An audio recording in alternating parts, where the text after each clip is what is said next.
Very good. Well, you all talked a lot about communicating with one another on the farm. What about getting information from outside sources, whether it be news or information about products or markets? What are your most trusted sources of information, and how are you most likely to access that information? Well, for us, we depend a lot on the commodity group and the agriculture organizations that we're members of, the Pork Producers, National Pork Producer Council, National Pork Board, American Farm Bureau, Missouri Farm Bureau, you know, the Beef Council. Those groups all send out daily newsletters to us with the happening news in and around the state, federal, you know, the impact that it's going to have onto our family business, and we trust that information.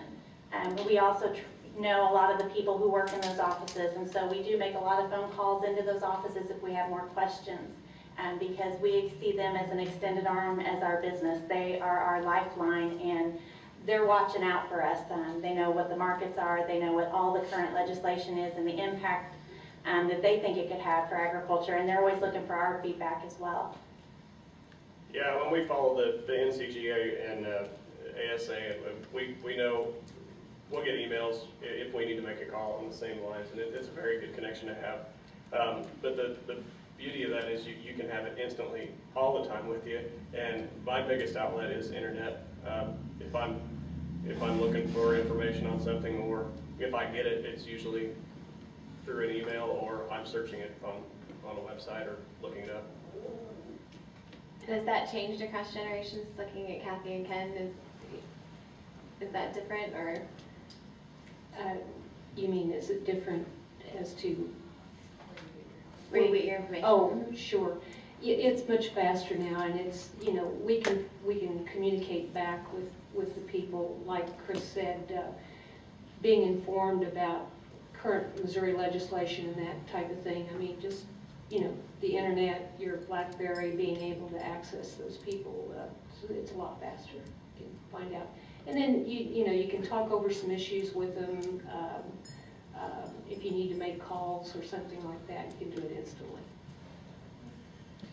I think the thing that's different about me is I don't like to search. I don't like 1,000 emails, but I'm not a search guy. I think our NCGA website is, probably anybody's website, is outdated so fast that websites have to be there, but they're not the place where you're going to get that instant, up-to-date information. So I really either like to have some place where I can go, like these news accumulators or whatever, where you can see it, or it gets sent to me. And I think that's the big difference in maybe the age of, you know, us, the differences here, but I just really like to have some things sent, even in legislative things. I won't find it if I have to go look for it, but if it gets sent to me, and I think that's the beauty of these apps, the person that gets that figured out, sends the right mix of information, will be the one that gets all the attention. Okay. Does anyone have any questions in the audience? Along that line, I know you said you like to have things sent to you. Is that just on the email route, or do you still like the novelty of getting something in the mail? I do not like the mail.